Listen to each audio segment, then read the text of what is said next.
ನಮಸ್ಕಾರ, ನಾನು ನಿಮ್ಮ ಭಾಗ್ಯನಾರಾಯಣ ಬೊಗ್ಗವರಪ್ಪು. ನೀವು ನೋಡ್ತಾ ಇದ್ದೀರಿ ಸುದ್ದಿ ಸರ್ಕಲ್. ನಿನ್ನೆ ಧರ್ಮಸ್ಥಳದ ಶೋಧ ಕಾರ್ಯದಲ್ಲಿ ಏನೆಲ್ಲ ಬೆಳವಣಿಗೆ ಆಯಿತು, ಬಹಳ ಮುಖ್ಯವಾದಂತಹ ಆರೋಪಗಳ ರೀತಿಯಲ್ಲಿ ಕೆಲವು ಬೆಳವಣಿಗೆಗಳಾಗಿದ್ದಾವೆ.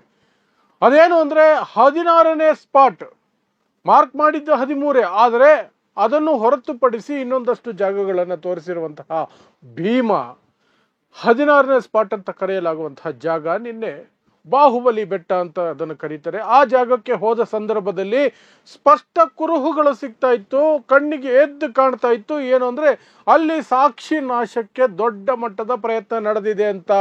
ಸೊ ಏನದು ಪ್ರಯತ್ನ, ಅದು ಪ್ರಯತ್ನ ಅಂತ ಯಾಕೆ ಅನ್ಕೋಬೇಕು ಮತ್ತು ಈ ಕಾರ್ಯಾಚರಣೆಗೆ ಯಾವ ರೀತಿ ತೊಡಕನ್ನು ಅದು ಮಾಡುತ್ತೆ ಅನ್ನುವಂತಹದ್ದು ಒಂದು ಕಡೆ. ಆದರೆ ಇನ್ನೊಂದು ಕಡೆ SIT ಕಚೇರಿಗೆ ಈಗ ಪೂರ್ಣ ಪ್ರಮಾಣದ ಪೊಲೀಸ್ ಠಾಣೆಯ ಸ್ಥಾನಮಾನವನ್ನು ಕೊಡಲಾಗಿದೆ. ಅವರು FIR ಮಾಡಬಹುದು, ಅರೆಸ್ಟ್ ಮಾಡಬಹುದು, ಚಾರ್ಜ್ ಶೀಟ್ ಅವರೇ ಹಾಕಬೇಕು, ಎಲ್ಲವನ್ನು ಅವ್ರ ಕಡೆಯಿಂದನೇ ಪೂರ್ಣ ಪ್ರಮಾಣದಲ್ಲಿ ಅದೊಂದು ಪೊಲೀಸ್ ಸ್ಟೇಷನ್ ಈಗ. ಆದರೆ ಕೇವಲ ಈ ಪ್ರಕರಣಕ್ಕೆ ಸಂಬಂಧಪಟ್ಟಂತೆ ಮಾತ್ರ ಯಾರಾದರೂ ದೂರು ಕೊಟ್ರೆ ಅದನ್ನ ತೆಗೆದುಕೊಳ್ತಾರೆ. ಇನ್ನೊಂದು ಅಪ್ಡೇಟ್ ಅಂದ್ರೆ ಇನ್ನೂ 2 ಗ್ರಾಮಸ್ಥರು ನಾವು ಸಹ ನೋಡಿದ್ದೀವಿ, ನಾವು ದೂರು ಕೊಡ್ತೀವಿ, ನಾವು ಸಾಕ್ಷಿಗಳೇ ಅಂತ ಮುಂದೆ ಬಂದಿದ್ದಾರೆ.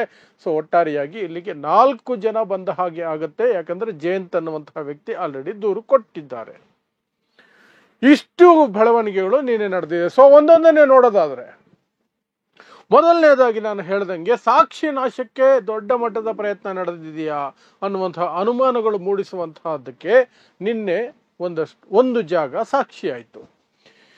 ನಾನು ಹೇಳ್ದಂಗೆ ಭೀಮಾ ಅನ್ನುವಂತಹ ವ್ಯಕ್ತಿ ಯಾರು ಹೇಳಿದ್ದಾನಲ್ಲ, ನಾನೇ ಊತ್ ಹಾಕಿದ್ದು ಆತ್ಮಸಾಕ್ಷಿ ಸುಡ್ತಾ ಇದೆ, ಹಾಗಾಗಿ ಎಲ್ಲವನ್ನು ತೋರಿಸ್ತೀನಿ ಬನ್ನಿ ಅಂತ ದೂರು ಕೊಟ್ಟಿದ್ದಾನಲ್ಲ, ಆತ ಮೊದಲಿಗೆ 13 ಸ್ಥಾನಗಳನ್ನು ಗುರುತು ಮಾಡಿದ್ದ. ಆದರೆ ಅದನ್ನೂ ಹೊರತುಪಡಿಸಿ ಮೊನ್ನೆ ಬಂಗ್ಲೆಗುಡ್ಡ ಅನ್ನುವಂತಹ ಜಾಗಕ್ಕೆ ಕರ್ಕೊಂಡು ಹೋಗಿದ್ದ. ನಿನ್ನೆ ಬಾಹುಬಲಿ ಬೆಟ್ಟ ಅನ್ನುವಂತಹ ಜಾಗಕ್ಕೆ ಹೋದಾಗ ಅಲ್ಲಿ ಒಂದು ದೃಶ್ಯ ಕಂಡು ಬಂತು. ಏನು ಅಂದ್ರೆ ಇತ್ತೀಚಿನ ದಿನಗಳಲ್ಲಿ ಮೇ ಬಿ 1 or 2 months 2-3 ತಿಂಗಳ ಅಂತರದಲ್ಲಿ ಅದಕ್ಕಿಂತ ಮೊದಲು ಯಾರೋ ಅಲ್ಲಿ ದೊಡ್ಡ ಮಟ್ಟದಲ್ಲಿ ಮಣ್ಣು ತಂದು ಸುರಿದಿದ್ದಾರೆ. ಅದು ಸಹ ಬಿಲ್ಡಿಂಗ್ ವೇಸ್ಟ್, ಕಟ್ಟಡಗಳನ್ನ ಹೊಡೆದು ಹಾಕದ ಮೇಲೆ ಆ ಒಂದು ಅವಶೇಷಗಳು ಇರ್ತಾವಲ್ಲ, ಆ ಮಣ್ಣು, ಆ ಇಟ್ಟಿಗೆಗಳು, ಆ ಒಂದು ಪಿಲ್ಲರ್ಗಳು, ಅರೆಬರೆ ಪಿಲ್ಲರ್ಗಳು, ಅವೆಲ್ಲವನ್ನು ತಂದು ಅಲ್ಲಿ ಸುರಿದಿದ್ದಾರೆ. ಅದೇ ಜಾಗದಲ್ಲೇ ನಾನು ಹೂತಿರುವಂತಹ ಸಾಧ್ಯತೆ ಇದೆ ಅಂತ ಭೀಮಾ ಹೇಳ್ತಿದ್ದಾನೆ. ಅದನ್ನ 15 ಅಡಿ ಎತ್ತರಕ್ಕೆ ಸುರಿಯಲಾಗಿದೆ. 15 ಅಡಿ. ಈಗ ಇವರು ತೋಡಬೇಕಂದ್ರೆ ನೆಲ ಸಮಕ್ಕೆ ಬರೋದಕ್ಕೆ 15 ಅಡಿ ಬೇಕು. ಆ ನಂತರ ಹೋಗಬೇಕು ಇವರು 6 ಅಡಿ 8 ಅಡಿ ಒಳಗಡೆಗೆ ಮೃತದೇಹ ಅಥವಾ ಕಳೆಬರವನ್ನ ಹುಡುಕಬೇಕು ಅಂತಂದ್ರೆ. ಸೊ ಇದು ಸಾಕ್ಷಿ ನಾಶಕ್ಕೆ ಮಾಡಿದಂತಹ ಯತ್ನ ಅನ್ನುವಂತಹ ಆರೋಪಗಳು ಅಥವಾ ಪ್ರಶ್ನೆಗಳು ಈಗ SIT ಮುಂದೆ ಬರ್ತಿದ್ದಾವೆ. ಸೌಜನ್ಯ ಪರ ಹೋರಾಟಗಳಲ್ಲಿ ಮುಂಚೂಣಿಯಲ್ಲಿರುವಂತಹ ಗಿರೀಶ್ ಮಟ್ಟಣ್ಣವರ್ ಅಲ್ಲಿಗೆ ಹೋಗಿ ಅದನ್ನ ತೋರಿಸಿ ವಿಡಿಯೋ ಮಾಡಿ ಹಾಕಿದ್ದಾರೆ. ಇದು ಸಾಕ್ಷಿ ನಾಶದ ಯತ್ನ. ಇತ್ತೀಚಿನ ದಿನಗಳಲ್ಲೇ ಹಾಕಿರುವಂತಹದ್ದು. ಇದು ಬಹಳ ಹಿಂದೆ ಹಾಕಿರೋದಲ್ಲ, ಹೆಚ್ಚಂದ್ರೆ 1 ವರ್ಷದ ಹಿಂದೆ ಹಾಕಿರಬಹುದು. ಅಂದ್ರೆ ಇಲ್ಲಿ ತಂದು ಸುರಿಯೋದಕ್ಕೆ ಅವಕಾಶ ಕೊಟ್ಟವ್ರು ಯಾರು? ಇದು ರೆವಿನ್ಯೂ ಲ್ಯಾಂಡ್ ಅಂತ ಹೇಳಲಾಗ್ತಿದೆ. ರೆವಿನ್ಯೂ ಲ್ಯಾಂಡ್ ಆಗಿದ್ರು ಸರಿ, ಫಾರೆಸ್ಟ್ ಲ್ಯಾಂಡ್ ಆಗಿದ್ರು ಸರಿ, ಇಲ್ಲಿಗೆ ತಂದು ಸುರಿಯೋದಕ್ಕೆ ಅನುಮತಿ ಕೊಟ್ಟವರು ಯಾರು? ತಂದು ಸುರಿದಿದ್ದು ಏನು? ತಂದು ಸುರಿದಿದ್ದು ಯಾರು? ಯಾರು ತಂದು ಸುರಿದ್ರು? ಯಾಕೆ ತಂದು ಸುರಿದ್ರು? ಅವರಿಗೆ ಅನುಮತಿ ಕೊಟ್ಟವರು ಯಾರು? ಈ ಪ್ರಶ್ನೆಗಳನ್ನು ಮುಂದಿಟ್ಕೊಂಡು ಅವುಗಳನ್ನ ತನಿಖೆ ಮಾಡಬೇಕು ಅಂತ ಅವರು ಆಗ್ರಹಿಸಿದ್ದಾರೆ. ಸೊ ಸ್ಪಾಟ್ ನಂಬರ್ 16 ಸಾಕ್ಷ್ಯ ನಾಶಕ್ಕೆ ಪ್ರಯತ್ನ ನಡೆದಿರೋದು ಅನುಮಾನಕ್ಕೆ ಎಡೆ ಮಾಡಿಕೊಡ್ತಾ ಇದೆ. ಸೊ ಅಲ್ಲಿ ಏನೋ ಇರಬಹುದು ಅಂತ. ಇದರ ನಡುವೆ ಪಾಯಿಂಟ್ ನಂಬರ್ 13 ಬಳಿ ಇನ್ನೂ ಹೋಗಿಲ್ಲ. ಹೋದರೆ ದೊಡ್ಡ ಸರ್ಪ್ರೈಸ್ ಕಾದಿದೆ ಅಂತ ಹೇಳಲಾಗ್ತಿದೆ. ಬಟ್ ಯಾಕೆ ಹೋಗ್ತಿಲ್ಲ, ಏನಾಗ್ತಿದೆ? ಈ ಭೀಮಾ ಅನ್ನುವಂತಹ ವ್ಯಕ್ತಿ ಮತ್ತೆ ಬೇರೆ ಬೇರೆ ಜಾಗಗಳನ್ನ ತೋರಿಸ್ತಾನೆ ಇದ್ರೆ ಎಷ್ಟು ಜಾಗಗಳಿಗೆ ಅಂತ SIT ಹೋಗುತ್ತೆ? ಇದೆಲ್ಲಕ್ಕೂ ಸಹ ಮುಂದಿನ ದಿನಗಳಲ್ಲಿ ನಮಗೆ ಉತ್ತರ ಸಿಗಬಹುದು. ಆದರೆ ಅದು ತುಂಬಾ ಲೆಂತಿ ಆಗಿರುತ್ತೆ. ಎಷ್ಟೆಲ್ಲ ಜಾಗ ಭೀಮಾ ತೋರಿಸ್ತಾನೋ ಅಲ್ಲೆಲ್ಲ ಹುಡುಕಾಟ ನಡೆಸಲಾಗುತ್ತೆ ಅನ್ನುವಂತಹ ಸೂಚನೆಗಳನ್ನ ಸರ್ಕಾರ ನಿನ್ನೆ ಕೊಟ್ಟಿದೆ. ಯಾವ ರೀತಿ ಕೊಟ್ಟಿದೆ ಅಂದ್ರೆ, SIT ಕಚೇರಿಗೆ ಪೂರ್ಣ ಪ್ರಮಾಣದ ಪೊಲೀಸ್ ಠಾಣೆಯ ಸ್ಥಾನಮಾನವನ್ನ ಕೊಡಲಾಗಿದೆ. ಅಲ್ಲಿ ಈ ಪ್ರಕರಣಕ್ಕೆ ಸಂಬಂಧಪಟ್ಟಂತೆ ಯಾರೇ ಬಂದು ದೂರು ಕೊಡಬಹುದು, FIR ಮಾಡುತ್ತೆ. ಬಂಧನದ ಅವಶ್ಯಕತೆ ಇದ್ರೆ, ಯಾರನ್ನಾದ್ರೂ ಬಂಧಿಸಬೇಕಾದ್ರೆ ಬಂಧನದ ಪವರ್ಸ್ ಅವರಿಗಿದೆ, ಚಾರ್ಜ್ ಶೀಟ್ ಮಾಡುವಂತಹ ಪವರ್ಸ್ ಅವ್ರಿಗೆ ಕೊಡಲಾಗಿದೆ. ಅಂದ್ರೆ that is entirely police station setup ಆಗೋಯ್ತು ಈಗ ಅದು. ಮೊನ್ನೆವರೆಗೂ ಅದಕ್ಕೆ ಅಧಿಕಾರ ಇರಲಿಲ್ಲ, ಕೇವಲ ತನಿಖೆ ಮಾತ್ರ ಮಾಡೋದಿತ್ತು.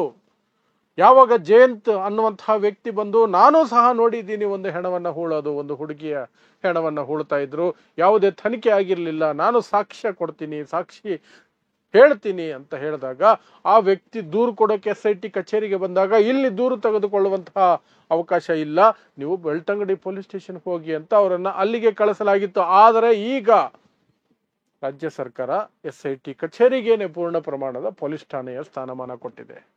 ಇದರ ಬೆನ್ನಲ್ಲೇ ಇಬ್ಬರು ವ್ಯಕ್ತಿಗಳು, ನಾವು ಸಹ ನೋಡಿದ್ದೀವಿ ಹೆಣಗಳನ್ನು ಹೂತು ಹಾಕೋದನ್ನ, ನಾವೂ ಸಹ ದೂರುದಾರರಾಗ್ತೀವಿ, ಸಾಕ್ಷಿಗಳಾಗ್ತೀವಿ, ನಾವು ದೂರು ಕೊಡ್ತೀವಿ ಅಂತ ಇನ್ನೂ ಇಬ್ಬರು ಬಂದಿದ್ದಾರೆ. ಆ ಮೂಲಕ ಇಲ್ಲಿಯವರೆಗೆ ದೂರು ಕೊಡೋಕೆ ಬಂದವರ ಸಂಖ್ಯೆ 4ಕ್ಕೆ ಏರಿಕೆ ಆಗ್ತಾ ಇದೆ.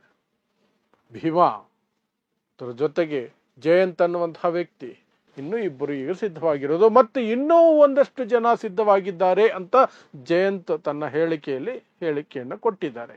ಇನ್ನೊಂದಷ್ಟು ಜನ ಬರ್ತಾರೆ, ಈಗ ಮುಂದಕ್ಕೆ ಬರ್ತಾರೆ. ಸೊ ಇಡೀ ಗ್ರಾಮದಲ್ಲಿ ಸಾಕಷ್ಟು ಜನ ಬರ್ತಾರ.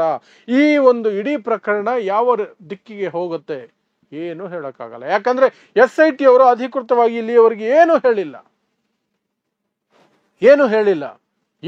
ಏನು ಸಿಕ್ಕಿದೆ, ಎಷ್ಟು ಸಿಕ್ಕಿದೆ, ಯಾವ ರೀತಿ ಸಿಕ್ಕಿದೆ, ಏನು ವಿವರಗಳು ಬಂದಿಲ್ಲ. ಆದರೆ ಯಾರೆಲ್ಲ ಕಾಮಾಂಧರನ್ನ ರಕ್ಷಣೆ ಮಾಡಬೇಕು, ಅವನನ್ನ ರಕ್ಷಣೆ ಮಾಡಬೇಕು, ಅವನಿಂದ ಎಂಜಲ್ ತಿಂದುಬಿಟ್ಟಿದ್ದೀವಿ, ಬಿಸ್ಕೆಟ್ ತಿಂದುಬಿಟ್ಟಿದ್ದೀವಿ ಅನ್ನುವಂತಹ ಮೇನ್ ಸ್ಟ್ರೀಮ್ ಮಾಧ್ಯಮಗಳು ಮತ್ತು ಒಂದಷ್ಟು ಬಾಯಿಗಳು ಮನುಷ್ಯತ್ವನೇ ಇಲ್ಲದೆ, ಸತ್ತವರ ಬಗ್ಗೆ ಕರುಣೆನೇ ಇಲ್ಲದೆ, ಕೆಟ್ಟದಾಗಿ ಯೋಚನೆ ಮಾಡುವವರು, ದುಡ್ಡಿಗೋಸ್ಕರ ಬದುಕುವವರು ಹೇಳ್ತಿದ್ದಾರೆ ಏನೂ ಸಿಗ್ಲಿಲ್ಲ. ಆ ಪಾಯಿಂಟ್ ನಂಬರ್ 11 ಪಕ್ಕದಲ್ಲಿ ಏನೋ ಒಂಚೂರು ಸಿಗ್ತೇನೋ ಅಷ್ಟು ಬಿಟ್ರೆ ಬೇರೆ ಏನು ಸಿಗಿಲ್ಲ. ಅವರು ಬುರುಡೆ ಸಿಗುತ್ತೆ ಅಂದಿದ್ದು ಬರೀ ಬುರುಡೆ ಅದು ಅಂತ ಕತೆಗಳನ್ನ ಕಟ್ಟುತ್ತಾ ಇದ್ದಾರೆ.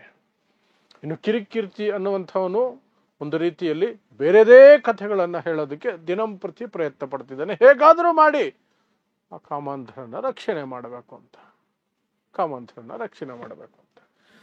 ಅವನ ಜೊತೆಗೆ ಈ ವಸಂತ ಗಿಳಿಯಾರ್ ಅನ್ನುವಂತಹ ಇನ್ನೊಂದು ವ್ಯಕ್ತಿ, ಅವನ ಕಥೆಗಳನ್ನು ಅವ್ರು ಮಾಡ್ತಿದ್ದಾರೆ. ಆದರೆ ಇಂಡಿಪೆಂಡೆಂಟ್ ನ್ಯೂಸ್ ಮಾಡ್ತಿರುವಂತಹ, ಸತ್ಯದ ಪರ ನಿಂತಿರುವಂತಹ, ಅದರಲ್ಲೂ ವಿಶೇಷವಾಗಿ ಯೂಟ್ಯೂಬರ್ಗಳು ಅವರು ತಮ್ಮ ಕರ್ತವ್ಯವನ್ನು ನಿಭಾಯಿಸ್ತಿದ್ದಾರೆ. ಮೊನ್ನೆ ದಾಳಿ ಆಯಿತು, ಹಲ್ಲೆ ಆಯಿತು, ಆಸ್ಪತ್ರೆ ಸೇರಿದ್ರು, ಈಗ ಆಸ್ಪತ್ರೆಯಿಂದ ಹೊರಗಡೆ ಬಂದಿದ್ದಾರೆ, ರೆಸ್ಟ್ ಮಾಡ್ತಿದ್ದಾರೆ. ಆದರೂ ರೆಸ್ಟ್ ಮಾಡ್ತಿಲ್ಲ, ಅವರು ಸತ್ಯವನ್ನು ಹೊರತರೋದ್ರಲ್ಲಿ ಪ್ರಯತ್ನದನ್ನೇ ಮುಂದುವರಿಸ್ತಿದ್ದಾರೆ. Hats off to them. ಅವರ ಗಟ್ಸ್, ಅವರ ಧೈರ್ಯ, ಅವರ ಕಮಿಟ್ಮೆಂಟ್ಗೆ, ಮಾನವೀಯತೆಗೆ, ಅವರ ಕಮಿಟ್ಮೆಂಟ್ಗೆ ನಾವೆಲ್ಲರೂ ಕೂಡ ಹ್ಯಾಟ್ಸ್ ಆಫ್ ಹೇಳಬೇಕು. ಅಷ್ಟು ದೊಡ್ಡ ದಾಳಿ ಆದರೂ ಸಹ 2-3 ದಿನದಲ್ಲೇ ಸುಧಾರಿಸ್ಕೊಂಡು ಬಂದು ಮತ್ತೆ ತಮ್ಮ ಕೆಲಸಗಳಿಗೆ ಸುರಚ್ಕೊಳ್ಳೋದಕ್ಕೆ ಆರಂಭಿಸಿದ್ದಾರೆ. ಸೊ ಇದೆಲ್ಲವೂ ಸಹ ನಿನ್ನೆ ಅಪ್ಡೇಟ್ಗಳು. ಇವತ್ತು ಏನ್ ನಡೆಯುತ್ತೆ, ಭಾನುವಾರ ಗೊತ್ತಿಲ್ಲ. ಇವತ್ತು ಶೋಧ ಕಾರ್ಯ ಇರುತ್ತಾ ಇರಲ್ವಾ, ಕಳೆದ ವಾರದ ಹಾಗೆ ರಜೆ ಇರುತ್ತಾ ಅದು ಗೊತ್ತಿಲ್ಲ. We will wait and see. ಏನಾದರೂ ಇದ್ದರೆ ನಾಳೆ ನಿಮಗೆ ಮಾಹಿತಿಯನ್ನು ಕೊಡ್ತೀನಿ, ಅಥವಾ ಅದರ ಹೊರತಾಗಿ ಏನಾದರೂ ಈ ಪ್ರಕರಣಕ್ಕೆ ಕುರಿತಾಗಿ ಏನಾದರೂ ಬೆಳವಣಿಗೆಗಳಾಗಿದ್ರೆ ಅದರ ಬಗ್ಗೆ ನಾಳೆ ಬೆಳಗ್ಗೆ ನಿಮಗೆ ಮಾಹಿತಿ ಕೊಡ್ತೀನಿ. ಇಲ್ಲದೆ ಹೋದರೆ ಮುಂದಿನ ದಿನಗಳಲ್ಲಿ ಯಾವಾಗ ಏನು ಬೆಳವಣಿಗೆ ಆಗುತ್ತೋ ಆಗೆಲ್ಲ ನಿಮ್ಮ ಮುಂದೆ ಬಂದು ನಿಮಗೆ ಮಾಹಿತಿ ಕೊಡುವಂತಹ ಪ್ರಯತ್ನವನ್ನು ಮಾಡ್ತೀನಿ. ಸೊ ಇಂತಹದೇ ವಿಶೇಷ ವರದಿಗಳಿಗಾಗಿ ನೋಡ್ತಾ ಇರಿ ಸುದ್ದಿ ಸರ್ಕಲ್. ನಾನು ನಿಮ್ಮ ಭಾಗ್ಯನಾರಾಯಣ ಬೊಗವರಪು.